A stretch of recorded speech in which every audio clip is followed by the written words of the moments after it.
우리 이 시간 한번 설교 제목을 한번 같이 읽겠습니다. 시작.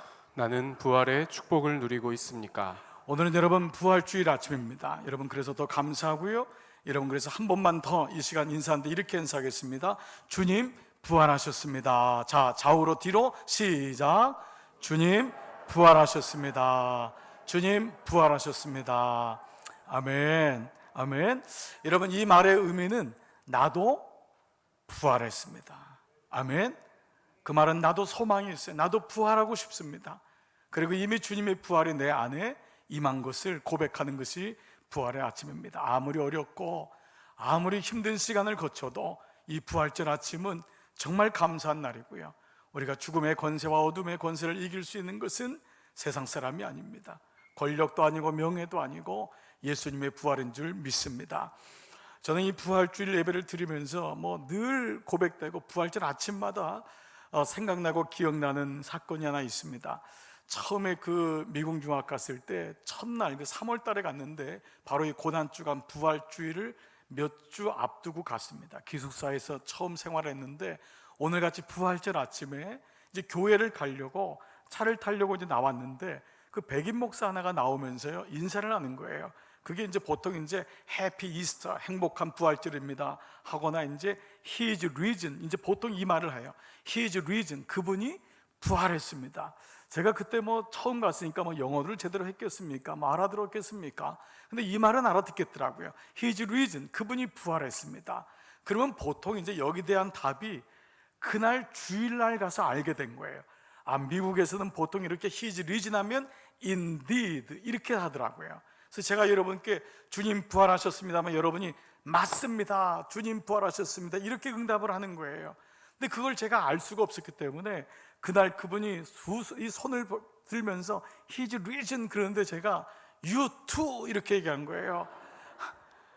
그때 그 백인 목사님의 표정, 이게 뭐지? 이게 뭐지? 그러면서 고개를 숙이면서 저의 부끄러움이 그분의 부끄러움이 돼서 그냥 그 이후로부터 저를 만나도 아는 척을 안 하는.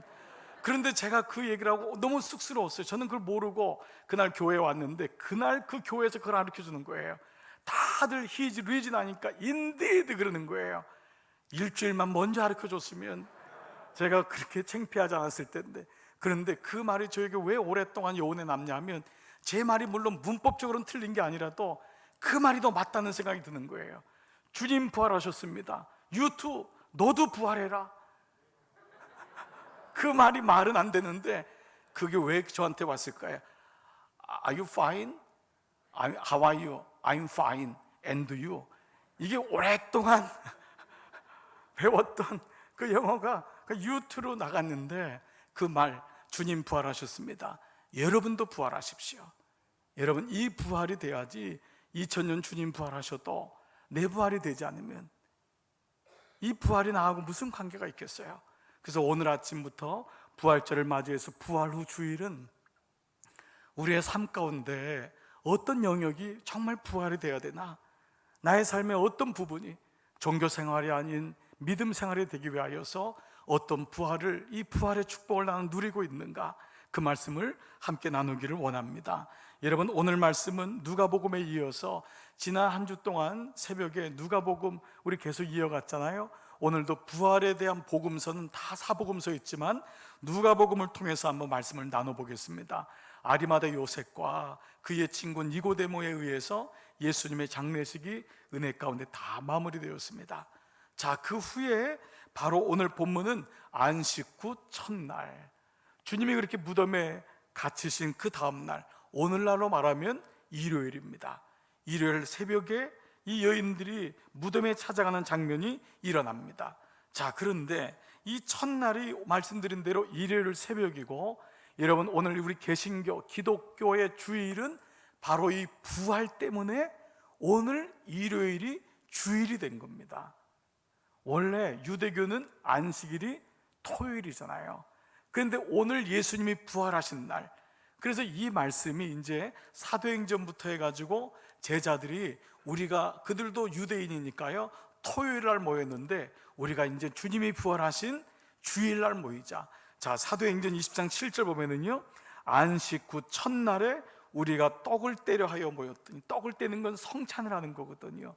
예배를 드리는 거예요. 그걸 언제 예배 드렸냐? 안식 후 첫날, 안식 후 첫날, 일요일 날 예배를 드린 거예요. 주님의 부활날. 자, 그러면 좀 더 진행돼서 고린도 교회에 사도 바울이 편지를 쓸 때 뭐라고 썼냐? 매주 첫날에 너희가 각 사람이 일을 얻은 대로 저축하여 두어서 내가 갈 때 연보를 하지 않게 하라.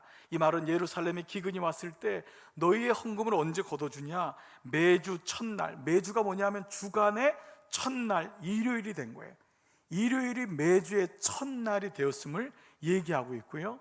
이 말씀을 사도 요한이 요한계시록을 썼는데, 계시록은 복음서 중에서 신약 성경에서 제일 마지막에 써진 말씀이잖아요. 근데 그 말씀에 뭐라고 나와 있냐면 계시록 1장 10절, 주의 날에. 이게 바로 주님의 날, 주일이 된 겁니다. 주의 날에, 한자로 주일. 주의 날이 뭐죠? 안식일이 아니라 주님이 부활하신 날에. 그러므로 우리는 오늘도 부활 예배를 통해서 우리가 절기로 드리지만은 우리의 매주일의 주일은 부활주일인 거예요. 매 주일마다 주님이 사신 것처럼 나도 죽음에 거하지 않고, 내가 한 주간 동안 상처도 많고 고난도 받고 연약함도 있지만 예배를 드릴 때마다 주님 부활하셨으므로 나도 부활하겠다. 그 부활이 내게 임하는, 오늘도 이 부활의 은혜가 여러분 가운데 넘치기를 축복합니다. 자, 이렇게 이제 무덤을 찾아갔는데요, 이미 주님의 시신은 보이질 않는 것입니다. 부활하셨죠. 그런데 본문에 이 광경을 처음 목도한 여인들이 있습니다. 오늘 보니까 막달라 마리아, 요한나, 야고보의 모친 마리아, 사복음서가 거의 비슷합니다. 그런데 이들은 사실 부활을 기대하고 간 것이 아닙니다. 주님을 향해서 멀리 바라보고 안타까운 마음으로 그동안 따랐던 당신의 주가 십자가 못 박혀 죽자 너무너무 안타깝고, 제자들은 이미 다 도망갔고 로마 병정들이 제자들을 잡으려고 혈안이 됐을 거 아닙니까? 그런 가운데 또 제자들도 믿음을 다 잃어버렸는데 예수님의 무덤을 찾아갔던 여인들. 그러나 여러분, 갔더니 이미 마태복음이나 마가복음 보니까 굴을 막았던 그 돌이 이미 굴려진 거예요. 그 돌을 로마 병정들이 다 막고 있었는데 그 돌이 굴려졌어요. 그 돌은 장정 몇 사람이 움직인다고 되는 것이 아닙니다. 큰 돌을 막아놓은 거예요. 근데 그 돌이 비워졌을 때 얼마나 놀랐겠어요. 예수님의 시신을 누가 훔쳐간 거 아닌가, 로마인들이 회파시킨 건 아닌가, 이런 마음이 생겼을 거예요. 그리고 예수님이 있는 무덤일지라도 얼마나 여인들이 두렵겠어요. 무서운 마음이 있었겠어요. 그래서 오늘 그들은 두려움으로 갔다고 그랬어요. 그런데 오늘 이 말씀을 통하여 여기 계신 주님은 부활했지만 천사가 이들을 맞이하면서 두 가지의 메시지를 줍니다. 그래서 오늘 우리는 부활절의 메시지로 천사가 주었던 두 가지 메시지가 우리에게 부활을 맞이하는 영적 원리가 되고, 그 천사가 천사에게 받았던 말씀을 가지고 여인들이 제자들에게 찾아갑니다. 그랬을 때 제자들의 반응을 통하여서 우리의 삶을 돌아보는 그런 시간을 갖기를 원합니다. 첫 번째, 여인들이 첫 번째 받은 말씀이 뭐냐? 5절입니다. 자, PPT로 한번 5절을 한번 읽어볼게요. 시작. 어찌하여 살아있는 자를 죽은 자 가운데서 찾느냐? 여기 계시지 않고 살아나셨느니라. 자, 보세요. 어찌하여 살아있는 자를, 예수님이 부활하셨는데, 그분은 이미 살아서 부활하셨는데 죽은 자 가운데서 찾느냐? 여기 계시지 않고 살아나셨느니라. 여인들은 주님이 당연히 죽었기 때문에 무덤으로 찾아간 것입니다. 만약 그분이 살아계셨다면 무덤으로 갈 리가 없지요. 살아계셨다고 생각을 안 한 거예요. 그래서 이 천사들이 마치 여인들을 나무라듯이 책망하는 겁니다. 너희들 지금 예수님이 그렇게 말씀하셨는데 너희가 지금 주님을 왜 죽은 자 가운데 찾느냐? 너희도 지금 죽은 게 아니냐?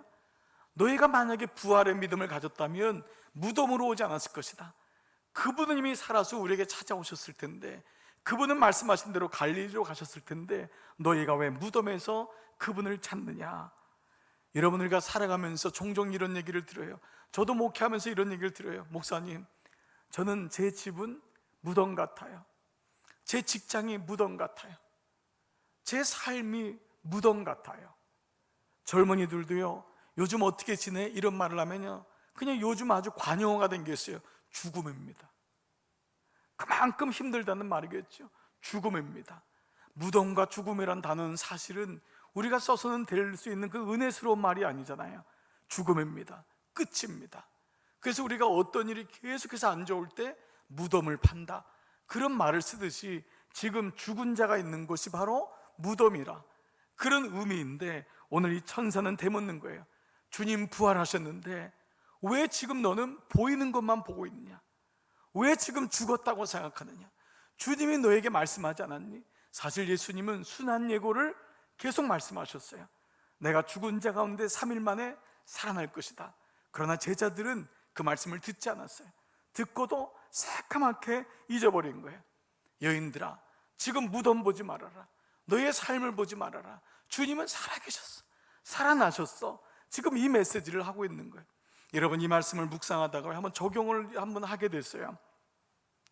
여러분, 요즘 미국 안에서 계속해서 여러분 이 헤이트 에이시안, 아시안 헤이트하는, 이 미워하는 일로 스탑 에이시안 헤이트라고 하는 편말을 들고 이제 뭐 모든 사람들만, 뜻 있는 사람들도 더 이상 이러면 안 된다. 참 너무 안타깝지 않습니까? 길거리 지나가는 아시안이 중국 사람인 줄 알고, 뭐 한국인은 누구든 아시아처럼 보이면 뒤에 가서 그 노인들을 발로 차버리고 그 밟고, 근데 그거를 눈앞에 보는 백인들이 셔터를 닫아버리고 아무도 말리지 않고 지하철에서 그렇게 아시안이라고 막 이제는 백인들만 하는 게 아니라 흑인들까지 이렇게 사람들 마음속에 차별이 있는 거예요. 여러분, 미국 땅이 백인 땅입니까? 언제 하나님이 백인에게 주신 땅에, 거기도 원래는 인디언들이 살았고, 어느 나라든지 여러분 어느 나라가 주인이 어디 있어요? 근데 인간의 마음속에 탐욕이 있으니까 늘 이런 게 있어요. 사실 우리나라도요, 여러분 이런 일을 통해서 보면은 우리 처음 밑에서 동남아시아에서 힘든 나라에서 올라오는 사람들 함부로 하면 안 됩니다.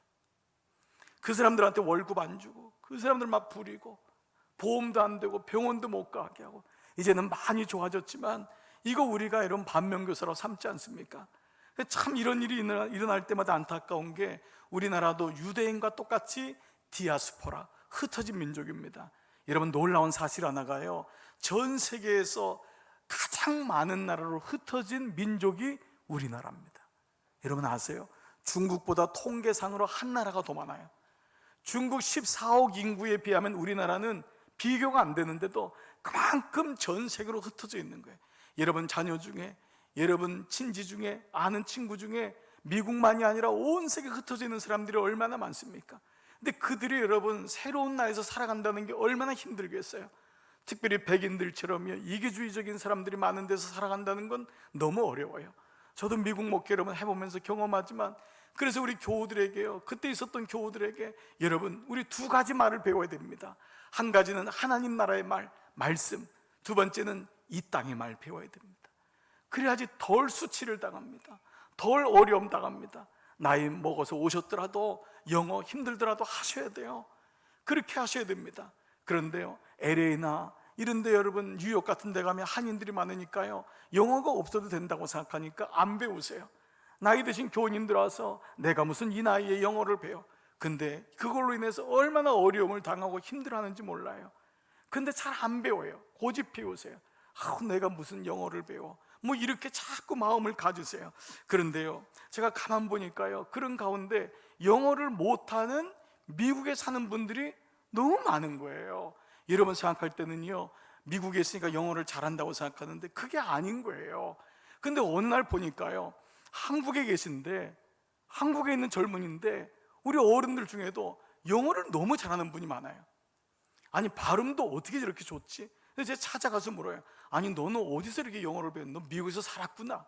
목사님 저 미국에 한 번도 안 가봤어. 아니 어떻게 이렇게 잘해? 그래서 제 마음속에 질문이 생겼어요. 미국에 사는 사람이 영어를 잘할까? 한국에서 영어를 공부하는 사람이 영어를 잘할까? 두 번째예요.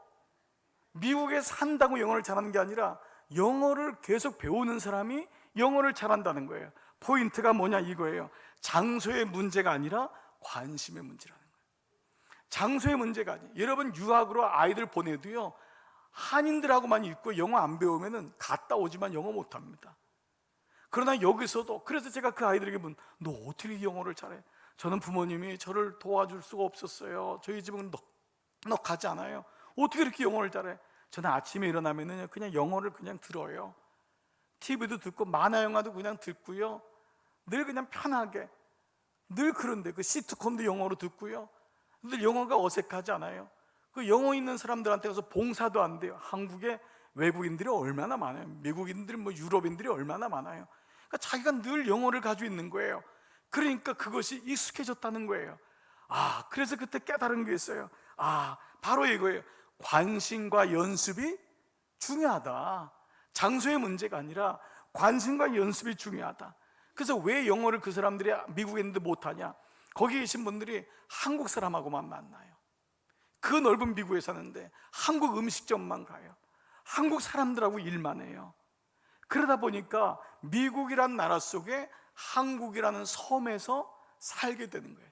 근데 여러분, 이게 신앙적으로 우리에게 적용이 됩니다. 우리를 기독교인이라고 하잖아요. 여러분 다 기독교인이에요. 예배자예요. 여러분 다 세례를 대부분 받으셨을 거예요. 그리고 여러분 중에는 집사님으로 직분도 있고 권사여, 장로여, 목사의 직분을 하나님이 주셨어요. 그런데 신앙과 전혀 관계없는 삶을 사시는 분들이 의외로 많다는 거예요. 교회는 다니고 예배는 나오는데 신앙과는 전혀 관계가 없어요. 그 이유가 뭘까? 이거예요. 몸은 신앙의 세계에 있지만 마음은 다른 세계에 있는 거예요. 몸은 신앙의 세계에 있지만 마음은 다른 세계에 있는 거예요. 이러다 보면은 관심과 연습이 될 수가 없어요. 그러니까 하루 예배를 드리지만 나가면은 관심이 없어요. 이 말씀 다 하고 아무 관심이 없어요. 이건 그냥 열심히 하는 사람이나 듣는 거지. 그러다 보니까 교회에 30년 있어도 영어가 늘지 않는 것처럼 말씀에 대한 눈이 안 열려요. 주님의 부활하고 나하고 관계가 없어요. 어떤 분은 그걸 당연하게 여겨요. 여러분, 그렇지 않습니다. 여러분, 오늘 주님이 천사를 통해서 뭐라고 하죠? 너희가 왜 죽은 자 가운데 있느냐? 여러분들의 마음은 지금 어디 있으세요? 여러분들의 신앙은 어디 있으세요? 저는 때로 우리 권사님들, 특히 남자 권사님들 한번 제가 불러다가 성경도 좀 물어보고 싶어요. 은혜 받았냐고, 예수님 살아계신 거 아냐고. 우리 남자 집사님들 남자만이겠어요? 그런데 오늘 무덤에 여자들이 찾아갔다고 하니까 그런 남자라도 제가 얘기하죠. 남자들은 다 도망갔잖아요. 지금 3년 동안 키웠더니 베드로 도망가고 아무도 없어요. 여인들은 있으니까 제가 할 말은 없고 남자분들을 모아서 왜 그랬을까요? 3년 동안 있었는데 예수님이 그들의 관심 대상이 아니었어요. 예수님을 믿지만 그들의 관심 대상은 자기와 자기 자식들이었어요. 예수님이 십자가에 달려 돌아가신다 해도 전혀 관심이 없는 거예요. 이 땅의 떡의 문제만 관심이 있어요.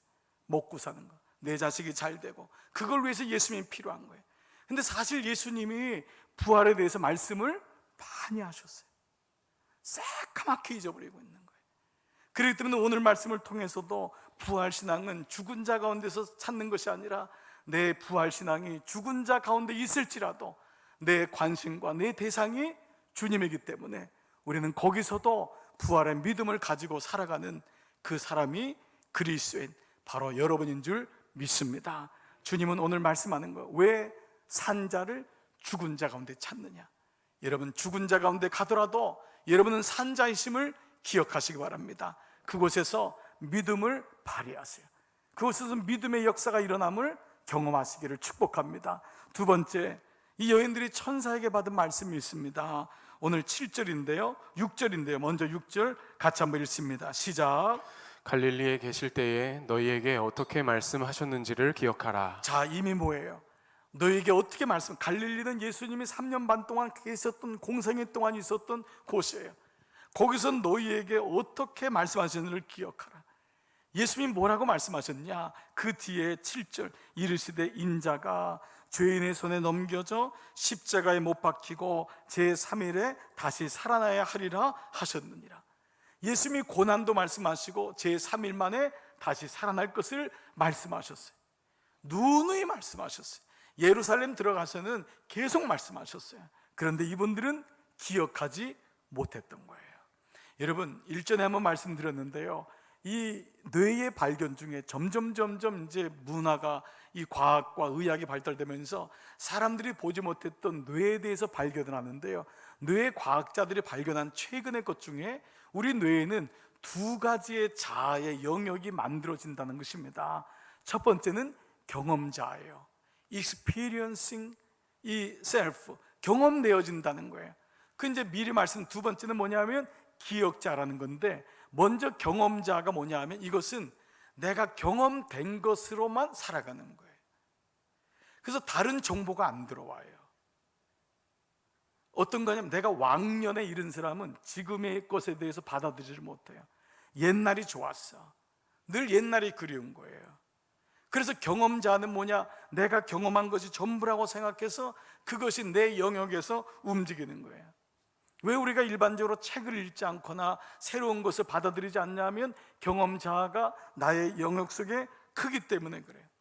내가 알고 있는 것에서 답을 찾는 거예요. 사실 기독교의 진리는 뭐예요? 내 안에 답이 없다. 이게 기독교의 진리예요. 주님께 답이 있음을 우리가 알고 있는 거잖아요.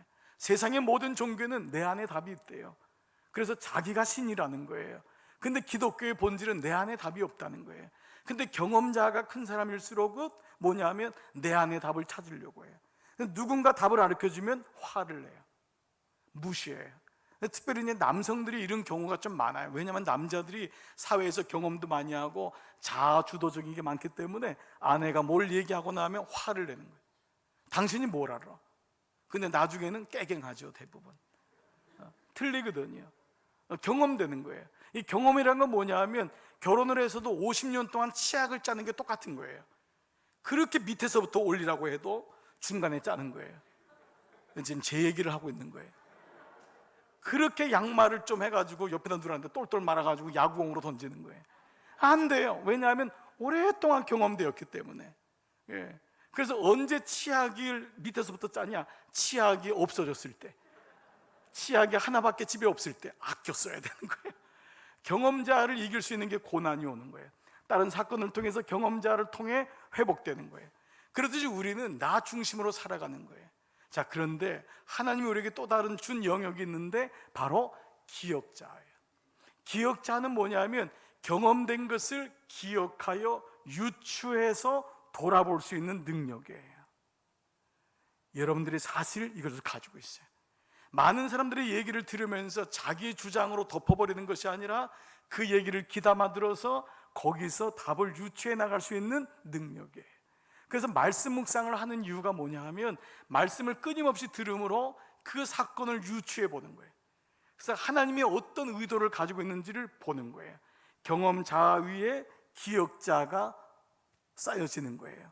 그런데 여러분, 이 기억자를 가진 특징이 뭐냐면 대화를 잘하는 사람이에요. 이 사람은 뭐냐면 스토리텔링, 얘기를 하는 거예요. 그래서 그때 그런 일이 있었는데 내가 경험해보고 돌아보니까 이랬구나. 늘 아내하고 배우자하고 아이들하고도 이런저런 얘기를 하는 거예요. 그래서 스토리텔링, 하나님의 은혜에 대해서 얘기하면서 반추하는 능력이 내 안에 생기는 거예요. 그래서 이분은 기억력을 잘합니다. 하나님 말씀을 유추해낼 수 있는 거예요. 자, 오늘 여러분 이 말씀을 통해 본다면은 바로 이 말씀을 우리가 알 수 있는 거예요. 기억자.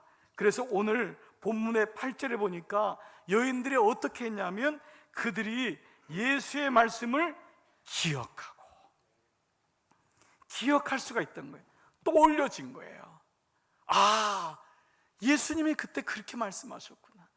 여러분, 부활의 원리 중에 두 번째는 뭐냐 하면은 말씀을 기억하는 거예요. 말씀이 내 안에서 살아 움직이도록 하는 것, 이것이 우리가 부활의 삶을 살아가도록. 여러분에게 한번 여쭤볼게요. 여러분은 경험자가 강하십니까? 기억자가 강하십니까?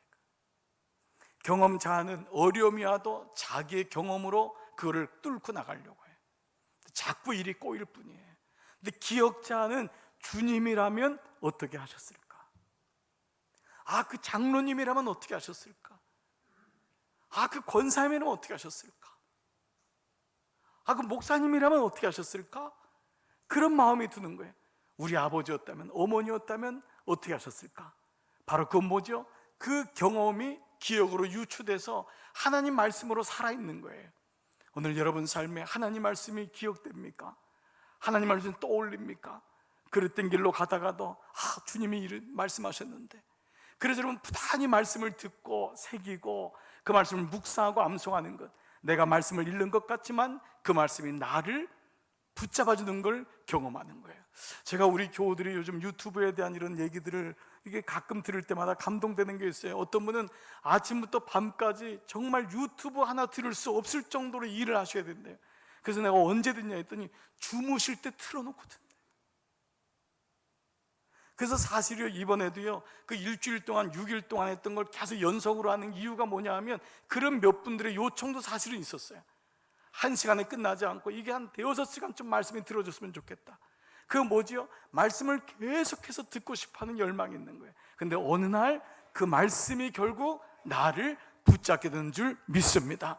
여러분, 부활의 신앙은 말씀이 내게 기억돼야 돼. 여러분, 지난 시간에 아픔들 기억되거나 지난 시간에 조금 성공했던 거, 그거 가지고 그거 붙들지 마세요. 좀 괜찮아졌던 그 시절, 그거 붙잡지 마세요. 날마다 만날 때마다 목사님 오늘 주신 말씀이 너무 새롭습니다. 하나님이 없으면 난 살 수 없습니다. 늘 그렇게 하나님 말씀이 내 안에 살아 있는 줄 믿습니다. 자, 이런 가운데 이제 이 천사들로부터 이 말씀을 들은 저희들은 돌아가서 11사도, 가룟 유다는 이미 죽었잖아요. 11사도와 다른 이들에게 얘기하게 됩니다. 9절입니다. 9절 같이 읽습니다. 시작. 덤에서 돌아가 이 모든 것을 11사도와 다른 모든 이에게 알리니. 자, 그런데 여기 대한 제자들의 한번 반응을 봐보세요. 베드로의 반응을 봐보세요. 사도들은 그들의 말이 허탄한 듯이 들려 믿지 아니하나. 그들의 말이 허탄한 게 아니라 사실 제자들의 마음이 허탄한 거예요. 마음이 허탄하니까, 경험자가 있으니까, 기억이 되지 않으니까 자기의 경험으로는 예수님의 부활이 믿어지지 않는 거예요.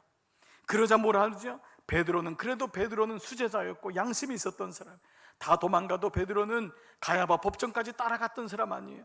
비록 멀찍이 쫓아갔지만 그 사람이 일어나 무덤에 달려갑니다. 굽으려 들여다보니 세마포만 보이는지라 그된 일을 놀랍게 여기며 집으로 돌아가니라. 그러나 여기까지도 아직 베드로는 부활을 믿은 게 아닙니다. 사도 요한이 여기 대해서 좀 더 구체적으로 얘기했는데요, 요한복음 20장 8절, 그때야 무덤에서 먼저 갔던 그 다른 제자도, 이 다른 제자가 누구냐 하면 베드로가 앞에 갔고요, 이 말씀 앞에 보면 요한이에요. 자기도 따라간 거예요. 들어가 보고 믿더라. 그런데 가로치고 뭐라고 나왔죠? 그들은 성경에 그가 죽은 자 가운데서 다시 살아나야 하리라 하신 말씀을 아직 다 같이요 알지 못하더라. 아직 완전한 믿음이 아닌 거예요. 주님 부활하신 것도 놀랐지만 아직 완전한 건 아닌 거예요. 그 말씀을 기억하지 못하고 알지 못한 거예요. 이에 두 제자 베드로와 요한이 자기 집으로 돌아가니라. 여러분, 그렇다면 이후의 사건을 우리가 알잖아요. 그래서 오늘 이 부활을 맞이하는 우리에게 2000년 동안 주님 부활하셨는데 이 부활이 나의 부활이 되려면, 어떻게 내 삶 속에 나의 부활이 되려면, 이게 오늘 말씀을 듣고 돌아가는 여러분들의 마음에 좀 새겨야 되고 제 마음에 새겨야 되지 않습니까? 지난 우리가 주중에 우리 특세하면서 여러분에게 소개했던 한 책이 있습니다. 존 비비어 목사가 쓴 영적 무기력 깨기라고 하는 책입니다. 영적 무기력 깨기. 이 목사님은 이건 자기에게 향한 말인데, 목회를 하는데도 그렇게 오랫동안 예수님을 믿었는데도 어느 순간에 영적 무기력이 오니까 헤어나오지를 못하겠더라고요. 한 번 넘어지니까 너무너무 어렵더라는 거예요. 그리고 그가 섬기는 교회를 보니까 교회는 나오는데 영적인 생동감, 부활의 믿음을 가지고 세상에서 살아나가기보다는 너무 무기력하다는 것을 보게 된 거예요. 근데 어느 날 우리 안에 영적 무기력이라고 하는 존재가 있다는 것을 보게 되고, 이것을 깨는 것이야말로 부활의 신앙이 아니겠냐, 그러면서 썼던 책이에요.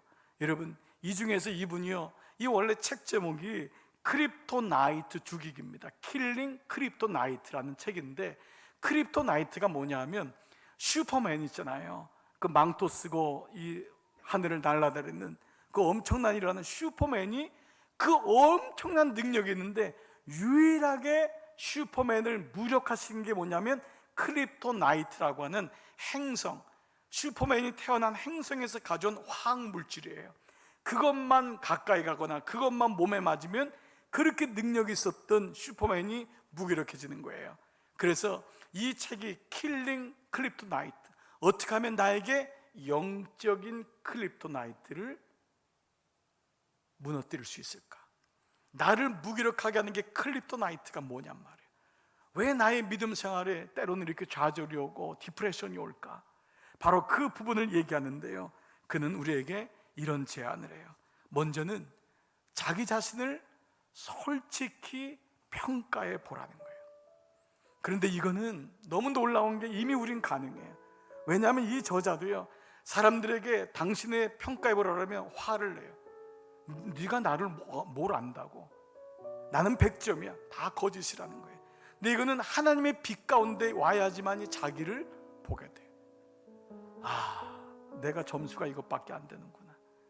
내 믿음의 상태가 지금 이렇구나. 내가 믿음으로 산다고 하고 내가 예수 오래 믿었는데 사실은 많이 약해졌구나. 그것을 하나님의 빛 가운데 보니까 자기를 솔직히 평가하게 되더라는 거예요. 그래서 예배야말로 하나님의 은총인 이유가 여기 있습니다. 여러분 세상 살아갈 때 여러분에게 누가 뭐라고 합니까? 여러분 다 여러분 마음대로, 여러분 주장대로 할 수 있잖아요. 근데 예배 때 하나님이 내게 말씀하는 거예요. 어떠니? 잘 사는 것 같아? 정말 너의 길이 옳은 것 같아? 주님이 물어보시는 거예요. 그래서 너 자신을 먼저 솔직히 평가하라. 그 성령의 빛 가운데 두 가지를 꼭 해보라고 말씀드려요. 여러분 중에 이미 하고 계신 분도 있을 텐데, 여러분이 첫날 부활주일날 여러분에게 권면하는 이 두 가지를 꼭 한번 해보세요. 첫 번째가 뭐냐? 나의 사명선언서를 써보라는 거예요. 이건 뭐냐 하면, 사명이라는 그 선언서는 예수님이 살고 죽은 것처럼 이 사명서에는 어떤 걸 쓰냐 하면 내가 어떻게 살고 어떻게 죽을지, 예수님이 짧은 인생을 그렇게 열심히 사시고 하나님 뜻대로 사시다가 하나님의 영광을 위해 죽은 것처럼 나에게 몇 년 남은 인생인가, 나는 얼마만큼 살아야 되는가, 그리고 나는 어떻게 죽을 것인가, 이 땅을 마무리할 것인가, 사명선언서. 그것이 여러분의 나의 기도가 되게 하라는 거예요. 여러분 자녀의 필요, 물질의 필요, 건강의 필요, 우리가 기도할 것이 많지만 사명선언서가 내 안에 기도가 되게 하라는 거예요. 그럴 땐 놀랍게 우리의 삶을 사명선언가 끌고 가는 거예요. 주님, 나 이렇게 살기를 원해요.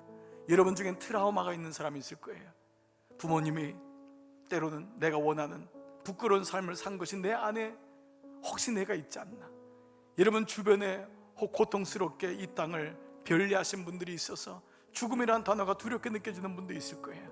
그러나 그럼에도 불구하고 그것을 막는 영적 크립토나이트거든요. 그를 막을 수 있는 건 하나님 앞에 하나님 내게 주신 삶과 죽음에 대해서 구체적으로 기도해 보라.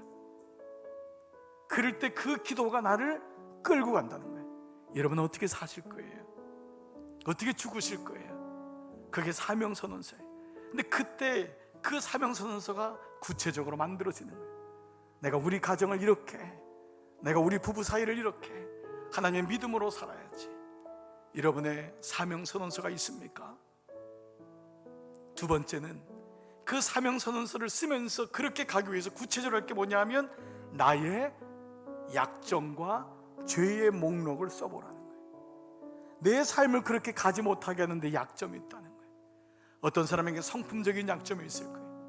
어떤 사람에게 마음의 약점, 남들이 알지 못하는, 근데 그것이 죄로까지 간 분도 있을 거예요. 근데 이것이 결국 나를 무기력하게 만드는 거예요. 그래서 주님 앞에 이것을 고백하고 그 목록들을 놓고, 주님, 내가 주님 부활하셨듯이 나의 성품 가운데 약점이 있습니다. 내 약점이 쉽게 빠지는 약점이 있습니다. 쉽게 중독되는 약점이 있습니다. 주님, 내 약점이 시작은 했는데 마무리를 못하는 약점이 있습니다. 내 안에는 자꾸 비난하는 약점이 있습니다. 누군가에 대해 충돌하는 약점이 있습니다. 그런 자신의 약점을 보는 거예요. 그리고 그것이 죄가 됐을 때 하나님 앞에 죄의 문제를 주님 앞에 올려드리는 거예요.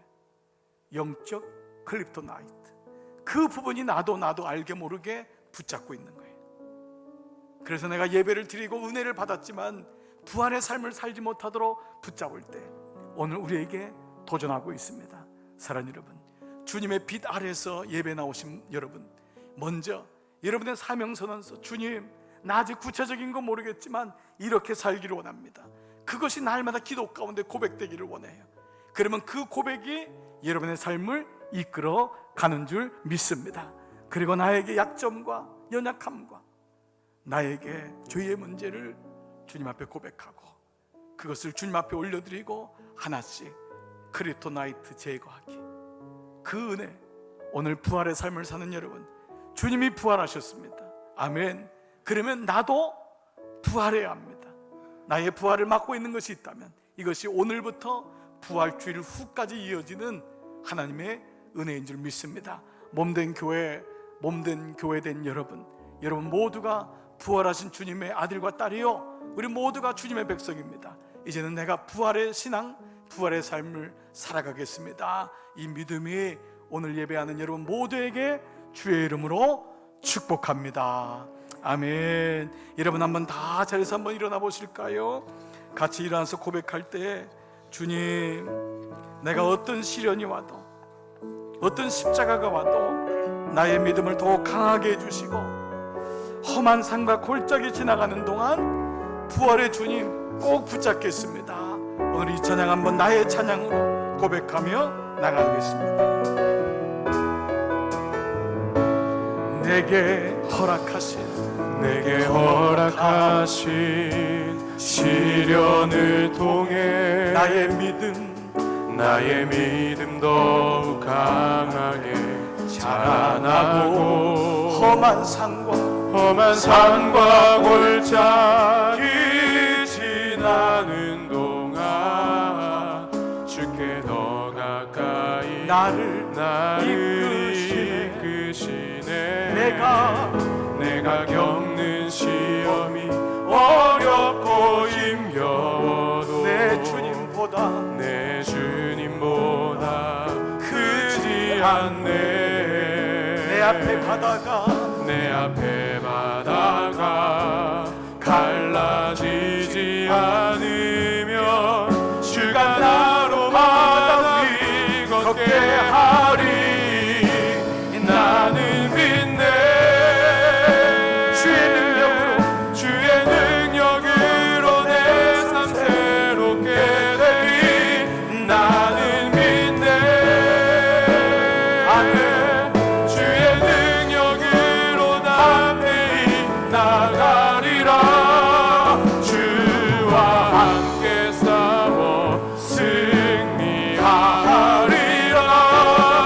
날마다 믿음으로만 살아가리. 다시 한번 내게 허락하신 시련을 통해 나의 믿음 더욱 강하게 자라나고, 험한 산과 골짜기 지나는 동안 내가 주님 앞에 더 가까이 나를 이끌어 주십니다. 내가 겪는 시험이 어렵고 힘겨워도 아멘. 내 주님보다 크지 않네. 내 앞에 바다가 갈라지지 않으며 주가 나로 바다 위 걷게 하리. 아멘. 나는 믿네. 주의 능력으로 내 삶 새롭게 되리. 나는 믿네. 주의 능력으로 담대히 나가리라. 주와 함께 싸워 승리하리라. 날마다 믿음으로 우리 한번 두 손 겸손히 높이 들고 나는 믿네. 주님 내가 믿습니다. 주의 능력으로 내 삶 새롭게 되리. 나는 믿네. 주의 능력으로 담대히 나가리라. 주와 함께 싸워 승리하리라. 날마다 믿음으로 나 살아가. 날마다 믿음으로 나 살아가리. 날마다 믿음으로 나 살아가리. 손을 머리와 가슴에 얹고 기도할 때에 아버지, 나는 약하고 나는 허탄하고 때로는 나는 두려워하고 나는 불안해하고 나는 때로 도망가기도 하고 때로 나는 포기하기도 하고 때로 나는 넘어지기도 하지만 그러나 나는 여전히 믿습니다. 주님이 나의 왕 되시고 주님이 부활하시고 생명과 죄의 모든 권세 주님께 있음을 나는 믿기에 오늘 이 아침 예배 자리에 나와 이 부활절 아침 하나님께 예배드립니다. 사랑하는 종들을 축복하여 주시옵소서.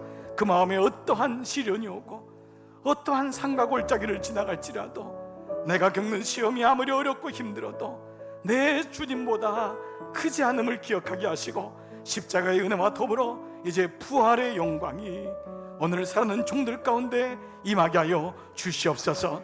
사명 비전서, 사명 선언서가 내 안에 날마다 고백되게 하시고 나를 맡고 있는 무기력하게 하는 연약함과 약점과 나의 모든 죄의 문제가 오히려 강점이 되게 하시고 죄를 통하여 하나님께 더 가까이 가는 하나님의 자녀의 삶 특권을 누리게 하여 주시옵소서. 아버지, 사는 종들의 연약함을 주님이 이 시간 안수해 주옵소서. 꼭 회복시켜 주시고 부활의 영광으로 함께하여 주옵소서. 두 손을 우리의 자녀들과 배우자와 부모님들을 향하여 고백할 때에 흩어져 있는 우리 모든 가족들, 믿음의 식구들, 믿음의 지인들, 이 부활의 기쁨을 그도 경험하게 하셔서 부활의 믿음으로 달려가는 모든 권속들로 축복하여 주옵소서. 특별히 믿음을 잃어버린 우리 자녀들이 있습니까? 하나님, 연약한 우리 형제 자매들이 있습니까? 우리 교우들 중에 낙심해 있는 교우들이 있습니까? 오늘 주님, 우리가 그들을 축복합니다. 주님, 그들을 꼭 붙잡아 주시옵소서. 우리의 두 손을 주님의 손으로 이 나라와 우리 몸된 교회 위에 덮고 기도할 때에 이 땅을 궁일하게 주시옵소서. 이 땅에 하나님의 사람들을 세워주시고 이 땅이 전부인 것으로 여겨가는 이 땅 위에 부활의 영광으로 덮어 주시옵소서. 몸된 교회 꼭 도와주시고 이 부활주일날 다시 회복하고 일어나 주님의 영광에 도달하는 우리 강남중앙교회로 인도하여 주시옵소서. 성부와 성자와 성령의 은총이 머리 숙인 모든 종들 위에 이제로부터 영원토록 함께 하시기를 간절히 축원하옵나이다. 아멘. 아멘. 아멘.